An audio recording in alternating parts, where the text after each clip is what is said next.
You ask Tiger to solve. This deals with linear equations with one unknown. The final result is n equals 5. Let's solve it step by step. Simplify the expression.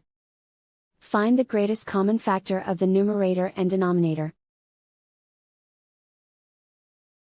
Factor out and cancel the greatest common factor. Isolate the n. Multiply both sides by 2.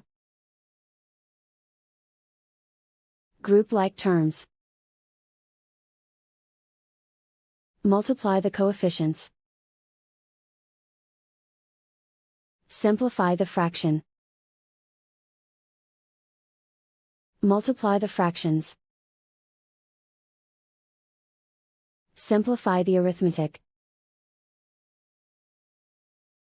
And so the final result is n equals 5.